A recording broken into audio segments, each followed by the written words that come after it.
오늘은 출애굽기 19장 말씀을 보겠습니다.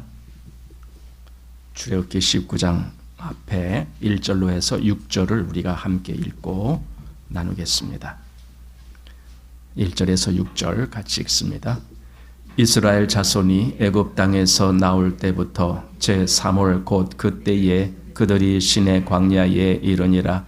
그들이 르비딤을 떠나 시내 광야에 이르러 그 광야에 장막을 치되 산 앞에 장막을 치니라. 모세가 앞에 올라가니 여호와께서 산에서 그를 불러 가라사대 너는 이같이 야곱 족속에게 이르고 이스라엘 자손에게 고하라. 나의 애굽 사람에게 어떻게 행하였음과 내가 어떻게 독수리 날개로 너희를 업어 내게로 인도하였음을 너희가 보았느니라.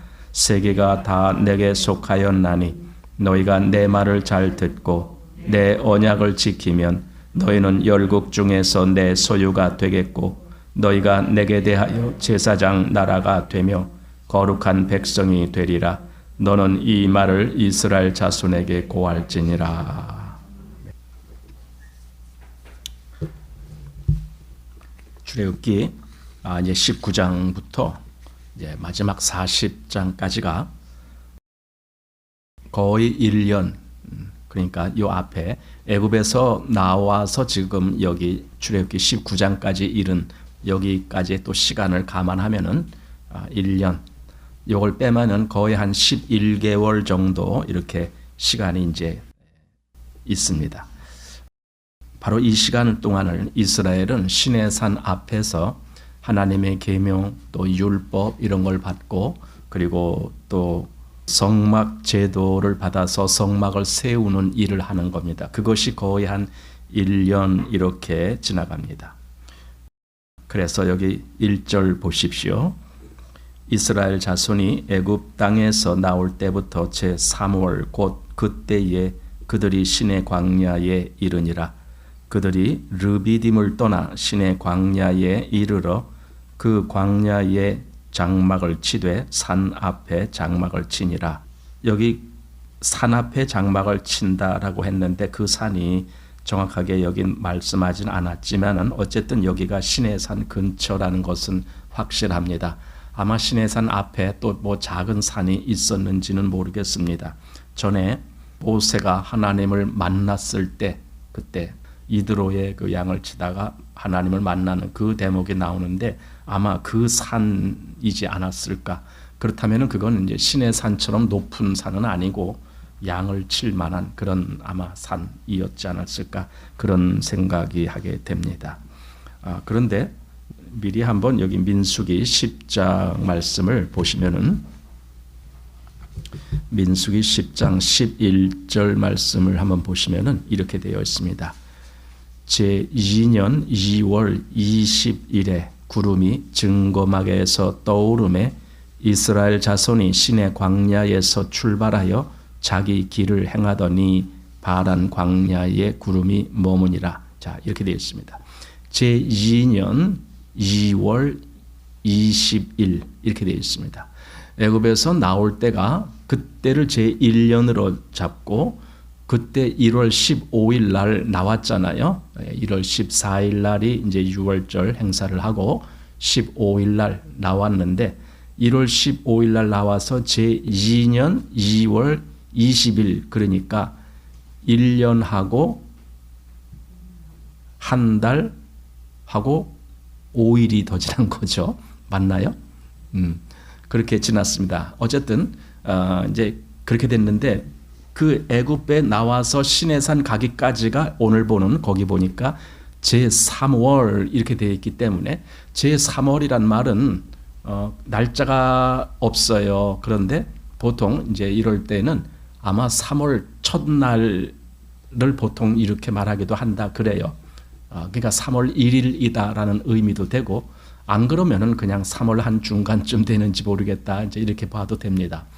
어쨌든 첫 달부터 시작해서 한 달 반 정도 지나서 아니면 2달 정도 돼서 지금 시내산 그 앞에까지 온 거고 거기서 거의 한 11개월 조금 더 될까 이렇게 그래서 거기서 머무른 겁니다. 그래서 전체 머물다가 그 다음에 2월 20일 떠나는 거예요. 이제 그게 이제 민수기로 가면서 시작이 되는 겁니다. 그러니까 그 떠나기 전까지는 전부 지금 여기 시내산 앞에서 벌어지는 일이 여기 기록되고 있는 겁니다. 자, 3절 말씀, 본문 3절입니다. 모세가 하나님 앞에 올라가니 여호와께서 산에서 그를 불러 가라사대 너는 이같이 야곱 족속에게 이르고 이스라엘 자손에게 고하라. 예, 우선 여기 호칭에 야곱 족속이라고 되어 있고 또 이스라엘 자손 이렇게도 되어 있습니다. 야곱 족속이라고 부르는 것은 애굽에 처음에 갈 때 그때 이제 야곱과 또 그 자손들 해서 70인이 거기 애굽에 가서 살잖아요. 그때는 그냥 야곱 족속 이렇게 말을 하는 거죠. 그런데 지금 이스라엘 자손이라고 말을 하는 것은 이제 애굽에서 나올 때 그때는 야곱 족속이 나왔다라고 하지 않고 이스라엘 족속이 나왔다 이렇게 말을 합니다. 그만큼 이제 큰 민족을 이루게 되었다라는 겁니다. 그것이 지금 하나님이 여기서 호칭을 다르게 말한 겁니다. 자, 근데 이제 여기 모세가 하나님 앞에 올라가니 이렇게 시작되었잖아요. 이제 이 19장만 보더라도 하나님 앞에 나아간 적이 여러 번 돼요. 모세가 그냥 시내산에 한번 갔다 이것이 아니고 하나님 앞에 갔다 또 내려와서 백성들에게 말을 전하고 또 올라가고 또 전하고 해서 한 3번은 그렇게 하는 것 같아요. 한번 보시면은 지금 3절에서 모세가 하나님 앞에 올라가니 그랬잖아요. 그리고 7절 보면은 모세가 와서 이렇게 이제 모세가 하나님 앞에 있다가 백성들에게로 온 거죠. 그리고 8절 보니까 모세가 백성의 말로 여호와께 회보하매 하면서 다시 여호와 하나님 앞에 나간 걸 의미합니다. 그리고 14절 보면은 모세가 산에서 내려 백성에게 이르러 다시 내려온 거예요. 자, 그리고 20절로 가보면은 중간 보면은 그리로 모세를 부르시니 모세가 올라가매 또 올라간 거예요. 그리고 24절 보면은 모세가 백성에게 내려가서 이렇게 지금 여기 19장만 보더라도 모세는 3번씩 왔다 갔다 한 것 같아요. 그만큼 모세가 참 바쁘게 왔다 갔다 하면서 하나님 앞에 나가고 다시 백성에게 와서 하나님 말씀을 전하고 그리고 또 어떤 때는 백성의 응답을 가지고 하나님 앞에 가서 하나님께 아뢰고 이 일을 계속 모세가 하는 거예요. 우리는 그냥 모세가 시내산에 한번 올라가서 말씀을 받고 내려왔는가 보다 이렇게 하는데 그게 아니에요. 여러 번 이렇게 왔다 갔다 합니다. 그리고 사실 또 우리가 알듯이 10계명의 돌판을 받을 때에도 한 번으로 끝난 게 아니잖아요.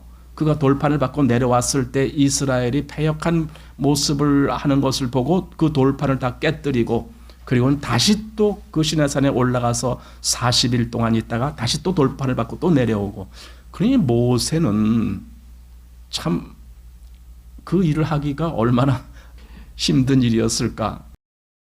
수도 없이 왔다 갔다 하면서 하나님 앞과 백성 앞에서 그 중개의 역할을 하려고 모세가 얼마나 힘들었을까 그런 생각을 하게 됩니다. 자, 그러면서 이제 4절 말씀 보십시오. 나의 애굽 사람에게 어떻게 행하였음과 내가 어떻게 독수리 날개로 너를 업어 내게로 인도하였음을 너희가 보았느니라. 예. 지금 이 말씀이 무슨 말씀이냐면 지금 3절에서 이스라엘 자손에게 고하라 하고 지금 이 말씀을 하는 거예요. 그게 뭐냐면은 하나님이 어떻게 역사하셨는지 너희가 다 알고 있다. 지금 그 말이잖아요.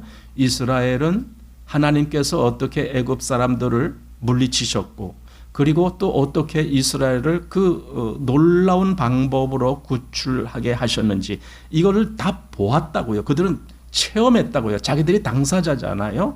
그러니까 그걸 아무도 부인할 수가 없는 거죠. 하나님의 구원하심에 대해서. 무슨 가정이나 추측이나 또는 꾸민 거라든가 이런 게 전혀 없이 사실을 그대로 지금 하나님은 말씀한 거예요. 이스라엘 백성에게. 나의 애굽 사람에게 어떻게 행하였음과 또 내가 어떻게 독수리 날개로 너희를 업어 내게로 인도하였음을. 예. 이 하나님이 직접 하신, 나의 애굽 사람에게, 즉 내가 애굽 사람에게 한 어떤 일, 그리고 내가 어떻게 독수리 날개로 하냐, 내가 너희를 그렇게 구출했다. 즉 전부 하나님께서 하신 그 역사다라는 걸 말씀하시는 거예요. 그러니까 이스라엘은 그걸 물론 알고 있지만 하나님은 다시 강조하시는 거예요. 이스라엘이 다 알고 있는 일인데도 그래도 이건 중요하다. 너희 이거 절대 잊지 말아라. 내가 너희를 구출해냈지 않느냐. 내가 애굽 사람들을 막았지 않느냐. 이런 모든 것을 이스라엘은 반드시 알아야 된다라는 겁니다. 사실 우리가 구원받았다라고 말할 때에도 우리의 구원은 하나님의 역사지 우리의 역사는 아니에요. 물론 우리는 구원받은 이후에 우리가 하나님 앞에 나아가는 일에 있어서 하나님이 우리로 하여금 그 우리 주 예수 그리스도로 말미암아 그리스도를 힘입고 어떻게 나아갈 수 있는지 이걸 말씀하시기 때문에 그때는 우리가 정말 힘을 내어서 가지만 우리가 구원받을 때에는 우리가 한 게 아무것도 없어요. 그냥 거저 구원받은 거예요. 하나님 우리 보고 믿으라라고 하셨는데 그 믿음조차도 내 안에서 하나님의 역사로 성령께서 우리를 인도하시고 그러니 우리는 정말 거저 구원받게 된 거예요. 그러니까 이제 더 이상 어떻게 살아라 라고 하는 말씀을 해 주시죠. 여기 지금 이스라엘이 구원받은 것도 바로 그렇게 그들은 전혀 자기들이 아니고 하나님께서 구원하신 그 구원의 능력으로 구원받게 됐다라는 거죠. 5절 말씀 보십시오. 세계가 다 내게 속하였나니 너희가 내 말을 잘 듣고 내 언약을 지키면 너희는 열국 중에서 내 소유가 되겠고 너희가 내게 대하여 제사장 나라가 되며 거룩한 백성이 되리라. 너는 이 말을 이스라엘 자손에게 고할지니라. 예, 그러니까 아까 3절에서 모세 보고 너는 이같이 야곱 족속에게 이르고 이스라엘 자손에게 고하라 그랬는데 지금 그리고는 4절, 5절, 6절을 다 말씀한 거고 이걸 바로 고하라 이렇게 말씀한 거예요. 자, 여기서 우리가 좀 주의해서 보아야 될 대목들이 나오고 있습니다. 이스라엘이 하나님의 소유가 되고 제사장 나라가 되고 거룩한 백성이 되는 것 이게 전적으로 하나님이 하신 거잖아요. 사실 그렇게 되려고 이스라엘이 언제 무슨 뭘 선택을 하거나 노력을 하거나 그런 거 있나요? 없잖아요. 그냥 하나님 말씀대로만 지금까지 온 것뿐이에요. 근데 하나님은 그들을 특별하게 이렇게 그들을 향해서 지금 하나님 소유가 되게 하고 또 제사장 나라가 되게 하고 그리고 거룩한 백성이 되게 하는 이 일을 하나님이 하시겠다라는 거예요. 그러니까 이것이 우리는 여기서 갑자기 나온 말이라고 볼 수는 없어요. 원래 하나님의 뜻이 이 목적을 가지고 이스라엘을 출애굽시키셨다라고 우리가 볼 수밖에 없어요. 하나님이 이 목적으로 이스라엘을 건지신 거예요. 하나님의 특별한 소유를 삼고 그리고 하나님의 제사장 나라가 되고 그리고 거룩한 백성이 되는 이것을 목적으로 하나님은 이스라엘을 건지셨다라는 걸 보게 됩니다. 이미 이 앞에 출애굽기 6장에 하나님은 그들을 어떻게 할 건지를 말씀한 적이 있어요. 출애굽기 6장 말씀 보면은 6장 6절 말씀에 이렇게 돼 있죠. 그러므로 이스라엘 자손에게 말하기를 나는 여호와라 내가 애굽 사람의 무거운 짐 밑에서 너희를 빼어내며 그 고역에서 너희를 건지며 편팔과 큰 재앙으로 너희를 구속하여 너희로 내 백성을 삼고 나는 너희 하나님이 되리니 이거죠. 너희로 내 백성을 삼고 나는 너희 하나님이 되리니. 예. 그러니까 아까 우리 본문 5절, 6절 거기 말씀을 보면은 첫째가 하나님 소유가 되게 하는 것, 그리고 둘째가 제사장 나라가 되게 하는 것, 그리고 세 번째가 거룩한 백성이 되게 하는 것, 바로 그거죠. 근데 여기서 이제 중요한 말씀을 한 것이 뭐냐면 아까 5절 그 중간에 보면은 하나님이 너희가 이렇게 내 소유가 되고 제사장 나라가 되고 거룩한 백성이 되는 이 문제가 저절로 되는 것으로 말씀하지 않고 여기 이렇게 말씀했어요. 너희가 내 말을 잘 듣고 내 언약을 지키면, 이런 조건이 따라붙었어요. 우리 좀 생각해 봐야 될 것 같아요. 왜 이런 조건이 여기 있을까? 예. 여기 5절 제일 앞에 세계가 다 내게 속하였나니 이렇게 말씀했어요. 세계가 물론 하나님 거라는 걸 우린 다 알아요. 온 세계가 하나님 소유예요. 하나님이 주인이시잖아요. 그러니까 온 세계가 하나님 것이에요.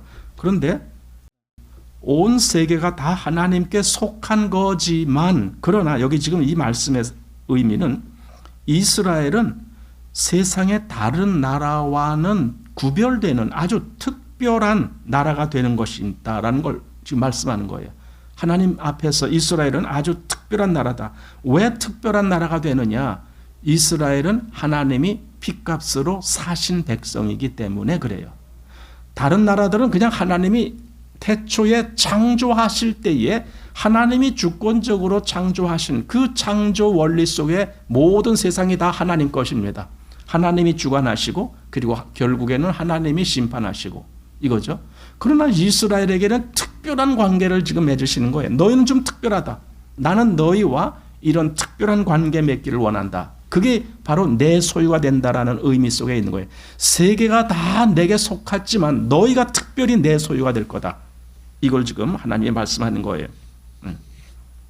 즉 피값이라는 것은 죄인을 구원하시기 위한 그 일로 피가 치러졌다라는 그 뜻이죠. 한번 시편 135편으로 가보십시오.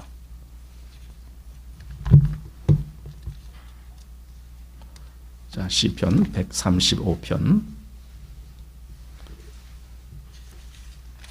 3절 말씀 보십시오. 제가 읽습니다. 여호와를 찬송하라. 여호와는 선하시며 그 이름이 아름다우니 그 이름을 찬양하라. 여호와께서 자기를 위하여 야곱 곧 이스라엘을 자기의 특별한 소유로 택하셨음이로다. 예, 그러니까 여호와 하나님을 찬송하라 하면서 그 찬송해야 될 이유는 하나님이 이스라엘을 자기의 특별한 소유로 삼으셨다라는 거예요. 그러니까 온 세상이 다 하나님 거고 하나님께 속한 거지만 이스라엘은 그들 일반적인 하나님께 속한 그런 위치가 아니고 아주 특별한 위치로 하나님이 그들을 택하셨다라고 지금 말씀하는 거죠. 근데 보니까요, 그리스도인이 바로 그런 거 아닙니까? 지금 이스라엘이 그렇게 하나님의 특별한 소유로 택함을 받았다라고 하는 것은 그리스도인들에 대한 하나의 예표가 되는 거죠. 사실 그렇잖아요. 그리스도인이 뭡니까? 우리는 에베소서에서 보는 바와 같이 창세전에 하나님이 그리스도 안에서 우리를 택하셨다 이렇게 말씀해요. 이거야말로 아주 특별한 소유를 삼으신 거 아닙니까? 세상에 사람이 구별되는 것은요, 이 한 가지 때문에 구별돼요. 뭐냐면 하나님이 저 사람을 택하셨는가 택하지 아니하셨는가, 그거예요. 이게 구별되는 거예요. 사람이 어떻게 뭘 어떻게 하느냐 마느냐 이건 나중 문제입니다. 그거는 중요한 문제가 아니에요. 제일 중요한 것은 하나님이 주권적인 역사로 저 사람을 택하셨는가, 당신의 백성으로 택하셨는가, 이게 첫 번째예요. 그러니까 우리가 그 얘기를 어디서 보느냐면은 리브가에게 쌍둥이 에서와 야곱이라고 하는 쌍둥이 자녀가 있을 때 하나님이 그러잖아요. 내가 야곱은 택하고 에서는 미워하였다, 이런 말씀을 하시거든요.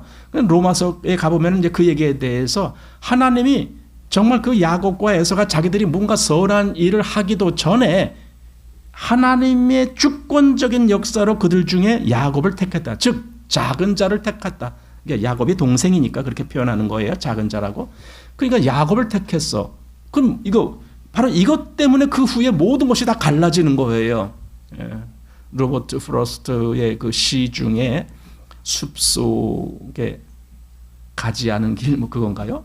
그 제목 정확히 잘 모르겠는데 어쨌든 그 내용 보면은 숲을 걷다가 거기에 길이 갈라지는 거기에 있었습니다 하면서 한쪽 길은 사람들이 많이 가서 이렇게 길이 아주 잘 이렇게 됐지만 그러나 또 한쪽 길은 아마 거의 가는 사람이 없어서 그런가 이렇게 잘 길이 잘 만들어지지도 않고 이렇게 했습니다. 나는 저쪽 길을 저 끝에 한 멀리 바라다 보고 그리고 이쪽 아무도 가지 않은 것 같은 이 길로 내가 갔습니다. 그것 때문에 나의 모든 것이 바뀌었습니다. 이제 이런 내용을 하거든요. 한번 가면 다시 돌아오지 못할 것을 알면서 나는 이 길을 택했습니다. 라고 하는, 꼭 우리 신앙인들이 경험하는 것과 같은 그런 시인 것 같아요. 우리가 그리스도 안에서 한번 이 길을 갔으면 다시 돌아올 수 없는 길이잖아요. 그런데 이 길은 말하자면 좁은 문이죠. 좁은 문이고 좁은 길이죠. 그래서 많은 사람들이 가는 길이 아니죠. 그렇지만 우리는 이 길을 갑니다. 그런데 보세요. 아니, 내가 그렇게 가게 된 것이 내 결정에 의해서 된 겁니까? 우리는 내 마음속에서 그래, 내가 그렇게 가기로 했어, 이렇게 한 것 같지만 실상 내 마음을 더 좌우하신 분이 하나님이시고 내가 알기도 전에 먼저 내 마음에 역사하신 분이 하나님이시거든요. 이것이 바로 하나님의 택하심이라고 하는 주권에 달린 문제이기 때문에 그래요. 그러니까 이스라엘을 택한 분이 하나님 여호와시다라는 걸 지금 우리가 보는 거예요. 아까 시편 135편 4절에 여호와께서 자기를 위하여 야곱 곧 이스라엘을 자기의 특별한 소유로 택하셨음이로다 이랬잖아요. 자기의 특별한 소유로 택하신, 그것 때문에 모든 일이 다 결정이 되지는 거예요. 하나님이 택하셨다라고 하는 그것 때문에. 그러니까 우리는 우리의 신앙에 대해서 우리가 얼마나 멋있게 신앙생활을 했는지 아니면 그냥 꾀지지하게 신앙생활을 했는지, 우리는 그런 것에 대해서 일체 그게 바로 내 공로야 이렇게 할 수가 없는 거예요. 사도 바울이 뭐라 그랬습니까? 고린도전서 15장에서 나의 나된 것은 하나님의 은혜로라. 전적인 하나님의 은혜다. 내가 어떻게 해서 된 것이 아니라 하나님의 은혜로다. 이렇게 표현을 하잖아요. 그게 우리 신앙인의 마찬가지예요. 모든 신앙인들은 바로 그 위치에 있는 겁니다. 그것이 바로 하나님의 주권이죠. 그리고 이제 오늘 본문 여기 19장 6절 말씀에 너희가 내게 대하여 제사장 나라가 되며 거룩한 백성이 되리라 이렇게 말씀한 것. 사실 이 말씀이 우리 그리스도인들에게 그대로 적용되는 말씀이거든요. 우리 베드로 전서 2장 9절 말씀을 보십시오. 베드로 전서 2장 9절 말씀 보면은 그 말씀이 그대로 적용된 걸 보게 됩니다. 자, 오직 너희는 택하신 족속이요 왕 같은 제사장들이요 거룩한 나라요 그의 소유된 백성이니 이렇게 되어 있잖아요. 이게 이스라엘 보고 한 말이 아니라 이게 그리스도인들 보고 한 말씀이거든요. 그러니까 이스라엘에게 있었던 일이 그대로 그리스도인들에게 적용이 되는 거예요. 이제 다시 본문 7절 말씀 보십시오.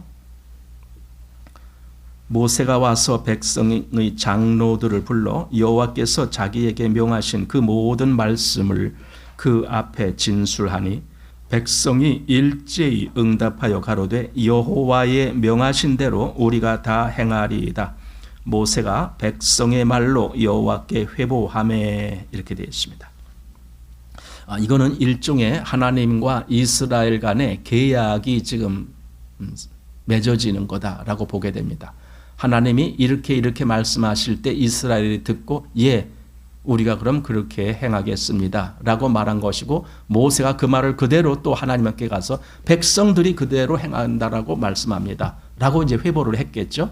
그랬을 때 하나님과 뭔가 이렇게 맺어지는 것이 지금 성립이 된 거거든요. 이게 이제 일종의 계약 같은 그런 건데, 여기서 우리가 이제 두 가지를 좀 생각을 해볼 필요가 있습니다. 이스라엘이 하나님 앞에 여호와의 명하신 대로 우리가 다 행하리다라고 한 이 말은 이건 당연한 말이에요. 만약에 모세가 하나님의 말씀을 백성들에게 전하고 났는데 백성들이 우리가 그 말을 행하지 않겠습니다 이렇게 말했다면 어떻게 되겠어요? 모든 게 끝나는 거죠. 만약에 그런 식으로 됐더라면. 그러나 백성들이 우리가 하나님의 명하신 대로 다 행하겠습니다 라고 말을 했다라는 것은 그건 당연한 것이고 또 마땅히 그래야 되는 거예요. 하나님 백성이라면. 그러니까 그 말 자체가 틀린 말은 아니에요. 그런 반응이 틀린 말은 아니다 그 말이에요. 그런데 중요한 것은 이스라엘은 지금 하나님 앞에 그렇게 우리가 그 말을 다 행하리다라고 말했지만 이스라엘은 자기들이 어떤 존재인지를 지금 까먹고 있는 거죠. 한마디로. 우리가 이미 출애굽한 후에도 지금 19장까지 오기 전에 벌써 몇 번이고 우리가 본 대목들이 있는데 뭐냐면 백성들이 모세를 원망하고 하나님을 원망하고 차라리 우리가 애굽에서 죽는 것이 낫겠다 이렇게도 얘기를 하고 하면서 원망을 얼마나 많이 했습니까? 사실 그게 원망을 했다라는 그 자체가 문제가 아니고 그렇게 원망할 수밖에 없었던 그들의 본질을 지금 말씀하는 거거든요. 우리가 이전까지 벌써 그렇게 여러 번 원망했다라는 걸 보지만 사실은 이후에는 또 얼마나 많이 나옵니까? 이제 민수기에 가보면은요. 정말 수도 없이 이스라엘은 하나님을 원망하는 대목이 나와요. 그랬는데 여기 지금 이스라엘은 우리가 그 말씀대로 다 행하겠습니다라고 말을 하는 거예요. 그러니까 말 자체는 좋은 말이지만 그들은 지금 자기들이 어떤 존재인지를 까맣게 잊어먹고 있는 거죠. 이게 바로 문제라는 거죠. 자, 신명기 5장 말씀을 한번 보십시오. 5장 24절 거기 한번 펴보시기 바랍니다. 신명기 5장 24절 여기 보면 말하되 우리 하나님 여호와께서 그 영광과 위엄을 우리에게 보이심에 불 가운데서 나오는 음성을 우리가 들었고 하나님이 사람과 말씀하시되 그 사람이 생존하는 것을 오늘날 우리가 보았나이다. 이제 우리가 죽을 까닭이 무엇이니까? 이 큰 불이 우리를 삼킬 것이요 우리가 우리 하나님 여호와의 음성을 다시 들으면 죽을 것이라. 무릇 육신을 가진 자가 우리처럼 사시는 하나님의 음성이 불 가운데서 바람을 듣고 생존한 자가 누구이니까? 당신은 가까이 나아가서 우리 하나님 여호와의 하시는 말씀을 다 듣고 우리 하나님 여호와의 당신에게 이르시는 것을 다 우리에게 전하소서. 우리가 듣고 행하겠나이다 하였느니라.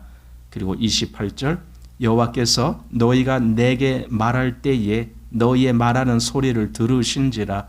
여호와께서 내게 이르시되 이 백성이 네게 말하는 그 말소리를 내가 들은즉 그 말이 다 옳도다.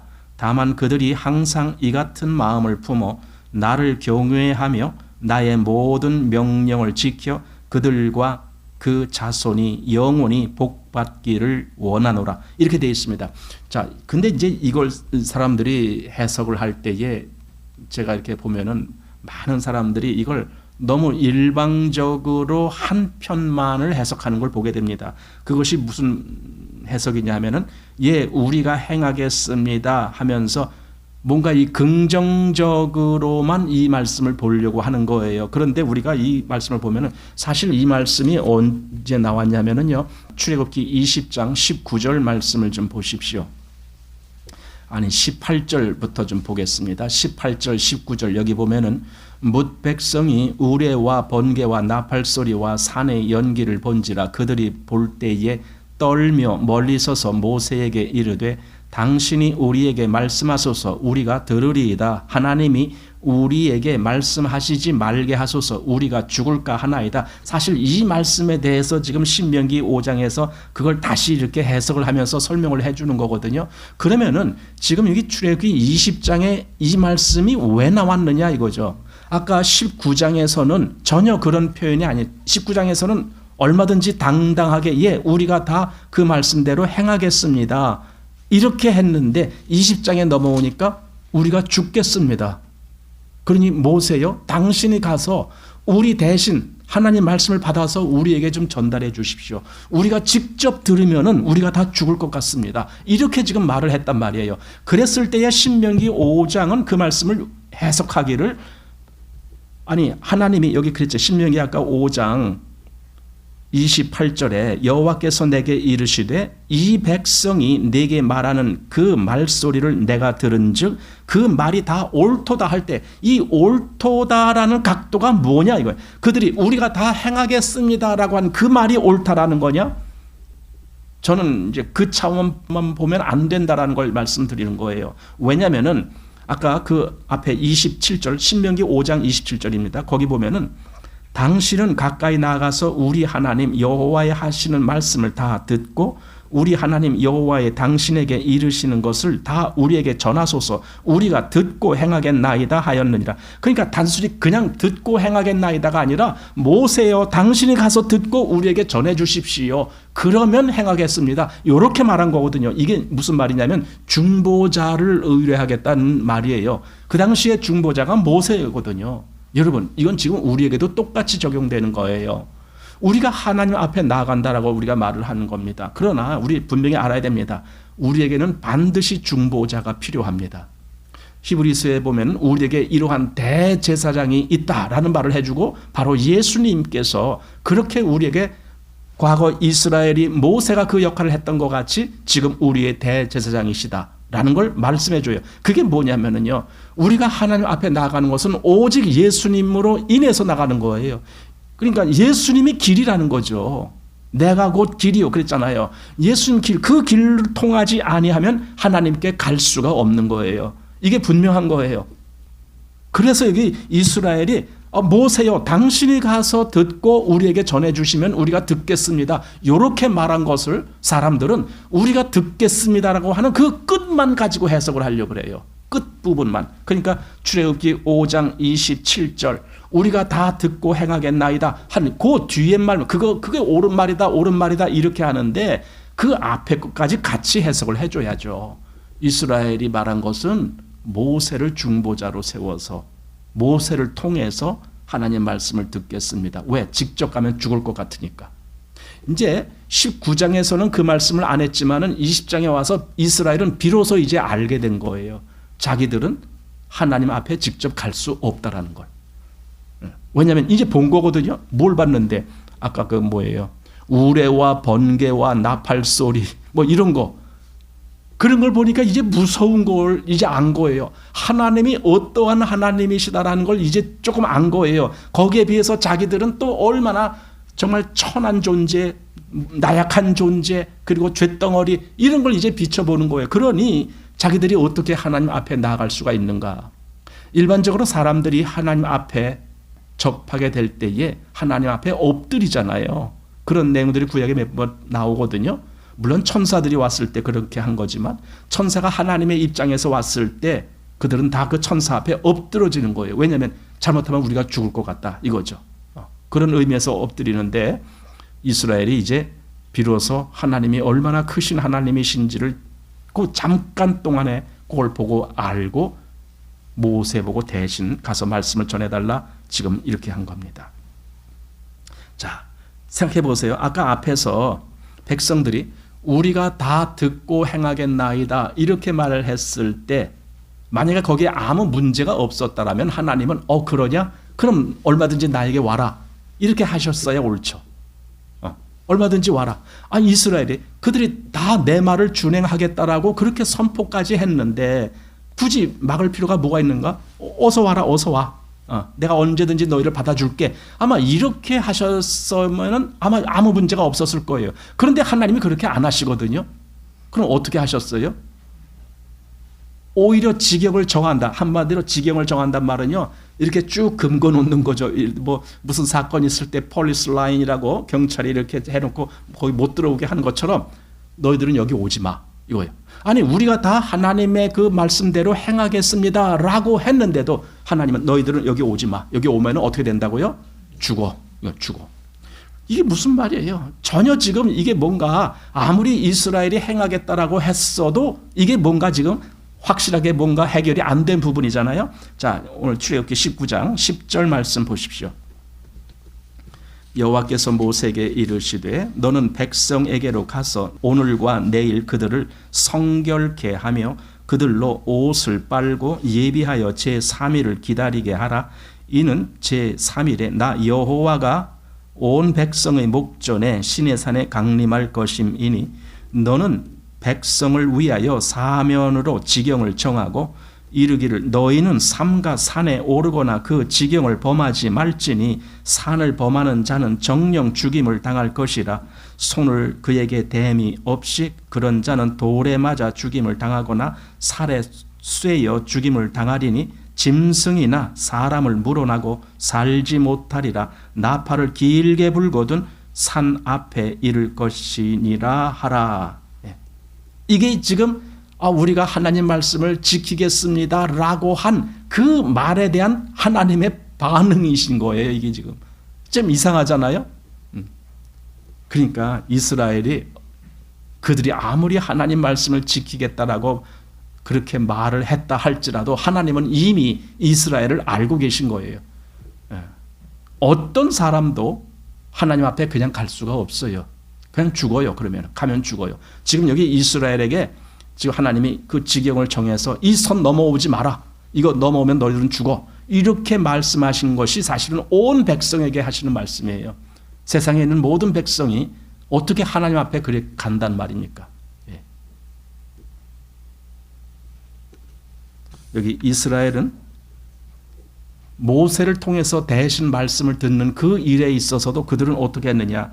이스라엘은 자기를 스스로 성결케 하고 그리고 옷을 빨고 그렇게 예비를 하는 거예요. 옷을 빨고 그리고 제3일까지 기다리면서 그 사면 지경을 그대로 준수하면서 거기에 함부로 넘어가지 말고 이렇게 하는 거예요. 그래야 하나님의 강림하실 때에 죽임을 당하지 아니하는 거예요. 그래야.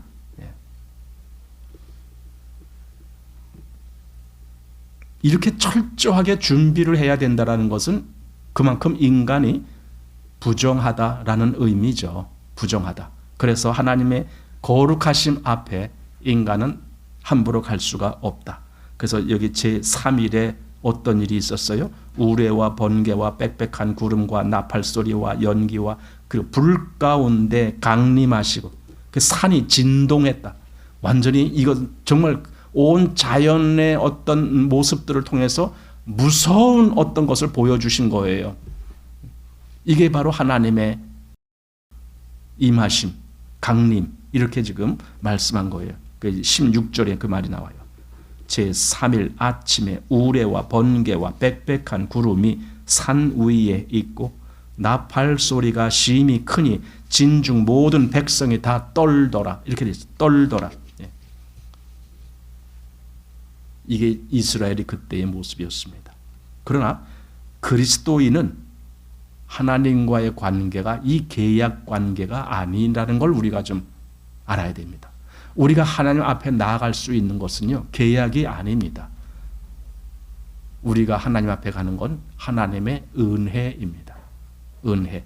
이스라엘처럼 그런 계약의 관계, 너희가 이것을 행하라, 그럼 내 백성이 되고 내 소유가 되고 제사장 나라가 되고 이렇게 했을 때 우리가 다 준행하겠나이다. 이런 계약으로 맺어진 것이 아니라 우리는 다만 그 모든 것이 그리스도의 피로 말미암아 우리를 깨끗게 하는 그 피로 말미암아 모든 것이 이루어진다라고 하는 그 하나님의 뜻 안에 우리는 그냥 믿고 가는 거예요. 그냥. 이게 하나님과 우리와의 관계예요. 그래서 이걸 은혜의 관계라고 말하는 거예요. 그럼 은혜의 관계라고 해서 우리가 무능하게 그냥 가만히 있어도 되느냐? 그 말은 전혀 아닙니다. 은혜의 관계 속에서도 하나님의 역사가 우리 안에서 일어나는 그 관계를 이야기하는 거죠.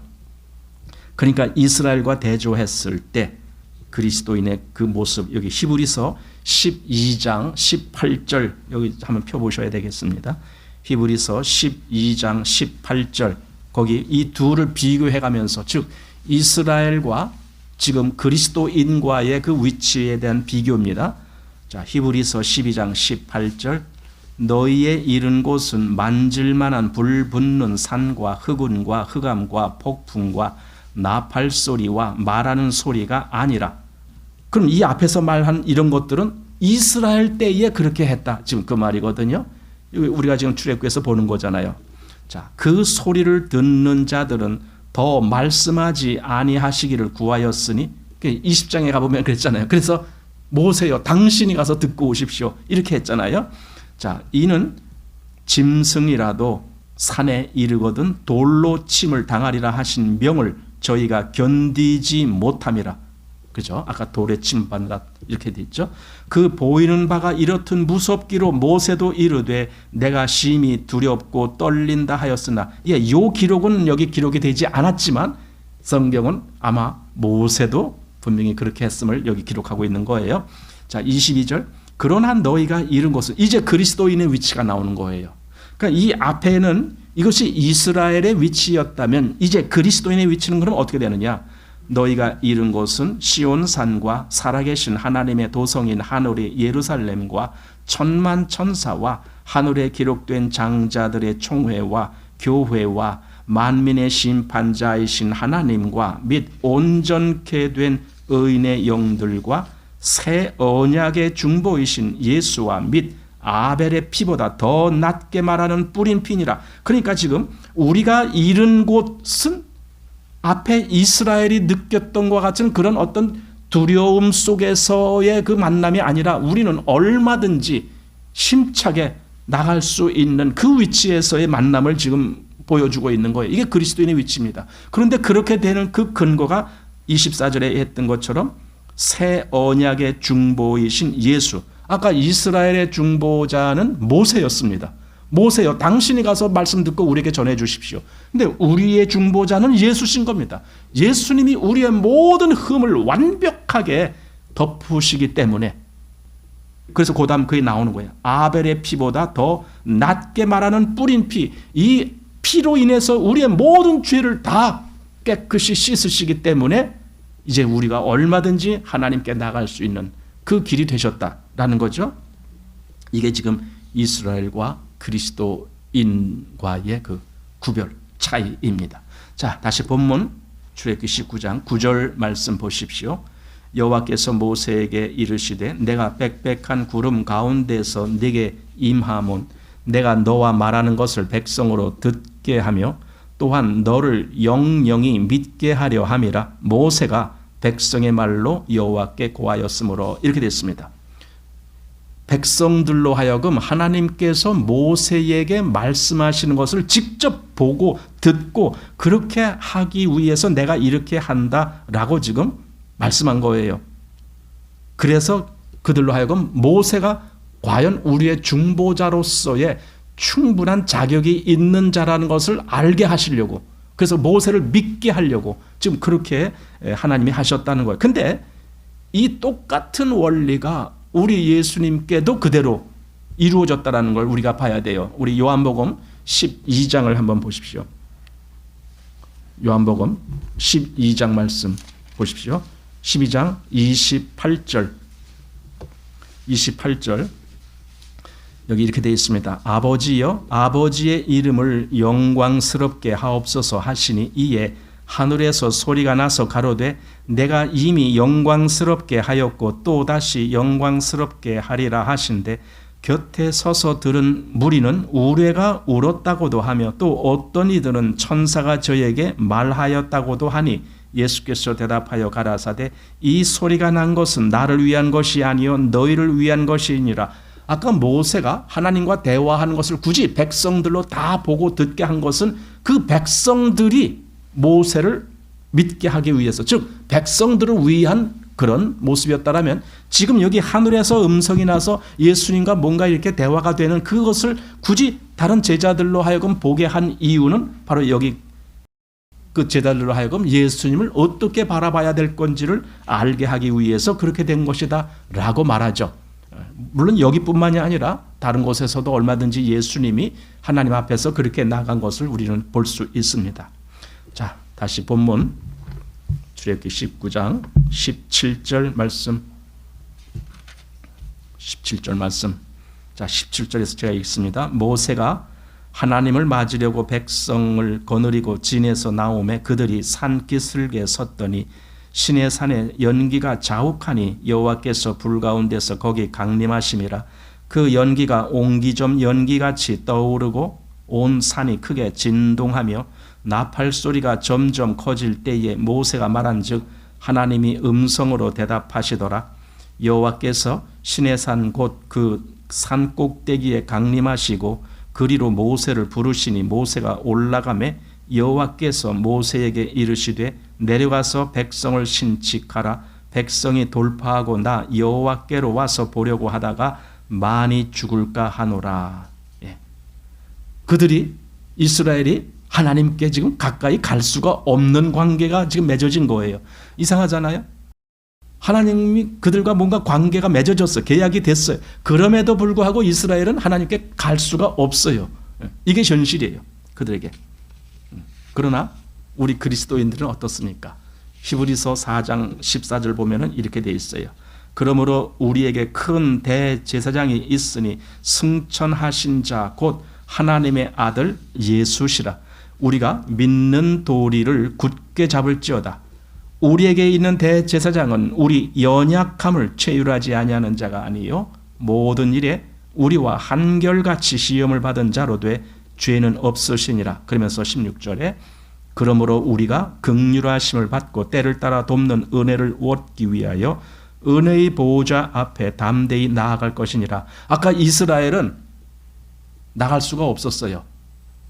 근데 우리는 지금 담대히 나아간다라고 말하고 있어요. 이게 그리스도인의 위치입니다.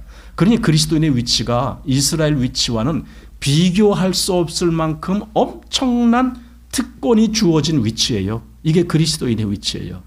이스라엘은 그리스도인에 대한 하나의 예표고 모형으로 주어졌기 때문에 이런 완벽한 특권을 누리질 못했지만 이제 우리는 하나님 앞에 얼마든지 담대히 나아갈 수 있는 그런 특권을 누리는 자가 되었다라는 거죠. 이게 얼마나 우리를 정말 흥분되게 만드는 사실입니까? 또 히브리서 10장 19절 제가 좀 읽겠습니다. 그러므로 형제들아 우리가 예수의 피를 힘입어 성소에 들어갈 담력을 얻었나니 이거죠. 담력을 얻었어요. 우리는 얼마든지 하나님 앞에 나갈 수 있는 그런 담력을 얻었어요. 그래서 좀 건너서 22절 보니까 우리가 마음의 뿌림을 받아 양심의 악을 깨닫고 몸을 맑은 물로 씻었으니 참 마음과 온전한 믿음으로 하나님께 나아가자 이렇게 말하는 거예요. 이게 그리스도인입니다. 여러분 그리스도인은 그래서 얼마든지 하나님 앞에 나아갑니다. 뭐 때문에? 우리에게 있는 그 큰 대제사장이 우리로 하여금 얼마든지 갈 수 있도록 그렇게 중보의 일을 하셨기 때문에 그렇습니다. 자, 출애굽기 19장 22절입니다. 또 여호와께 가까이 하는 제사장들로 그 몸을 성결히 하게 하라. 나 여호와가 그들을 돌격할까 하노라. 모세가 여호와께 고하되 주께서 우리에게 명하여 이르시기를 산 사면에 지경을 세워 산을 거룩하게 하라 하셨사온즉 백성이 신의 산에 오르지 못하리이다. 여호와께서 그에게 이르시되 가라. 너는 내려가서 아론과 함께 올라오고 제사장들과 백성에게는 돌파하고 나 여호와에게로 올라오지 못하게 하라. 내가 그들을 돌격할까 하노라. 예. 이스라엘은 하나님의 말씀을 듣는데도 참 까다로웠어요. 준비할 게 아주 많았어요. 우리는 그거에 비하면 얼마나 자유로운지 몰라요. 누구든지 마음만 있으면, 누구든지 그 믿음 하나만 있으면 얼마든지 하나님 앞에 나가는 그런 특권을 누림에도 여기 이스라엘은 아주 특권을 누리질 못하고 까다롭게 그렇게 합니다. 여기 근데 제사장들이란 단어가 나왔습니다. 아니 벌써 제사장이 있었나? 제사장 제도는 나중에 이제 율법을 받고 그 뒤에 한참 뒤에 나오잖아요. 그런데 벌써 여기 제사장이라는 말이 나왔다는 것이 조금 의아해할지 모르지만 그 이유를 우리가 좀 생각해 봐야 될 필요가 있습니다. 이 앞에서 우리 출애굽할 때에 하나님이 애굽에서 장자를 죽이는 그런 일을 하셨어요. 그래서 그 다음에 장자는 다 내 것이다라고 그렇게 소유를 말씀했어요. 그래서 장자를 대속하라 이런 말씀도 하셨어요. 그러니까 장자는 여호와의 것입니다. 그래서 한마디로 장자들은 다 하나님 앞에 그 모든 가족을 대표해서 나아가는 그런 사람으로 인식이 되는 거죠. 그래서 여기 지금 제사장 역할을 하는 것이 장자였다. 이렇게. 그래서 이미 제사는 율법 이전에도 이미 제사가 있었잖아요. 노아도 제사 드리고 아브라함도 단을 쌓고 뭐 이런 거 다 했기 때문에 이미 제사는 그 앞부터 이렇게 나왔던 그런 제도입니다. 바로 그런 일을 가정에서 하는 것이 장자가 하면서 장자가 제사장의 그 역할을 할 수 있었다라는 걸 보게 됩니다. 출애굽기 13장 2절 말씀을 보면은 이스라엘 자손 중에 사람이나 짐승이나 물어나고 초태생은 다 거룩히 구별하여 내게 돌리라.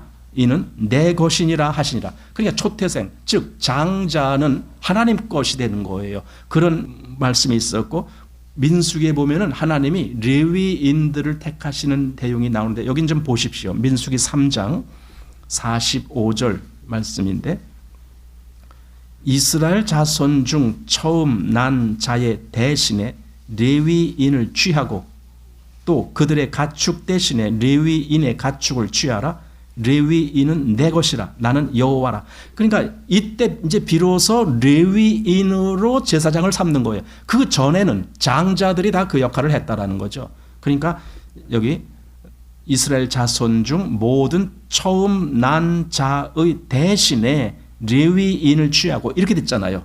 그러니까 그 레위인이 그 역할을 담당하기 이전에는 장자가 그 일을 담당했던 거예요. 그러니까 지금 출애굽기 19장에서 제사장들이라고 한 그 대상자들이 바로 가정에서 장자들이 하나님 앞에 나가는 그 책임을 지고 있었기 때문에 그들을 그렇게 불렀다라고 이제 해석을 합니다.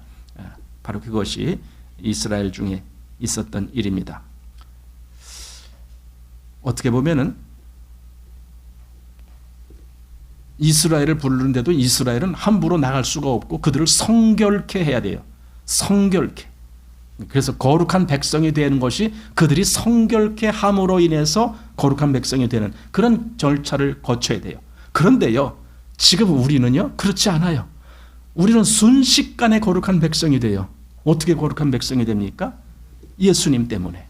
예수님의 그 피 때문에. 십자가 때문에 우리는 순식간에, 왜냐하면 예수님이 내가 죄인을 부르러 왔다 이런 말씀 하시잖아요. 이스라엘에게는요 죄인이 그 앞에 갈 수가 없어요. 죄인이 아니라 그들은 정말 성결케 하는 그 모든 절차를 밟아야만 됩니다. 그런데 우리는 그냥 얼마든지 나 죄인입니다 하면은 얼마든지 와라는 거예요. 하나님이 내가 죄인을 부르러 왔다. 예수님이 또 사도 바울도 디모데전서에서 그리스도께서 죄인을 구원하시려고 세상에 임하셨다 하였도다 이렇게 말씀하는 거예요. 그러니까 이게 얼마나 구별되는 문제인가 이거죠. 그 전에는 정말 모든 사람이 하나님 앞에 가려면은 자기가 성결한 그런 예식을 취하고 그래야만 갈 수 있었는데 우리는 죄인인 상태로 그대로 가요. 여러분 이게 납득이 됩니까? 죄인인 우리가 오히려 죄인이라야 더 하나님 앞에 합당한 거예요. 그 이전에는 뭐예요? 사람들 생각에는 하나님 앞에 나아가는 것이 의인이라야 나아간다 이렇게 생각을 하잖아요. 의인이라야. 그런데 그게 아니라 죄인이 나간다니까요. 이게 이해가 됩니까? 하나님 난 죄인입니다. 근데 예수님이 그래 네가 죄인인 줄 알고 내가 너를 부르러 왔어. 네가 의인이라면 난 널 안 불러. 네가 죄인이니까 내가 바로 너를 부르는 거야. 찬송가 중에 그런 찬송가가 있어요. 내 모습 이대로 주 받으옵소서. 참 멋있는 찬송가인데 우리 한번 그 찬송가 불러보겠습니다. 내 모습 이대로 주 받으옵소서. 349장이 되겠습니다.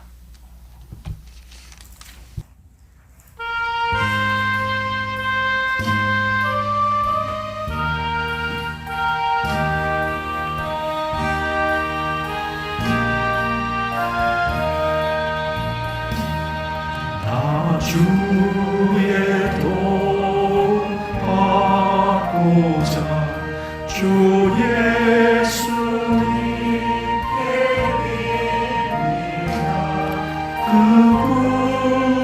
구원하러 가시사 날 받으옵소서. 내 모습이 주 받으옵소서. 날 위해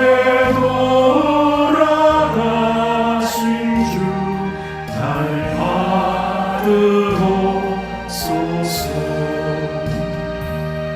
큰 죄에 빠져 영주를 날 위해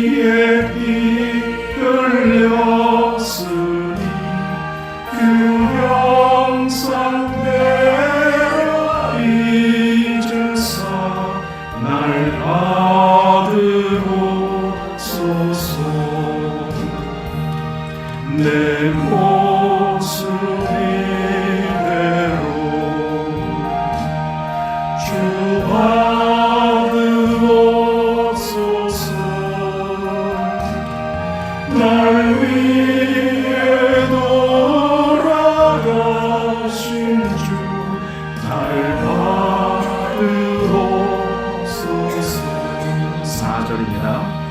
내 주님 서신 바들 나 꾸러 엎드렸으니 그 크신 역사 이유에 날 받으옵소서. 내 몫을 이대로 주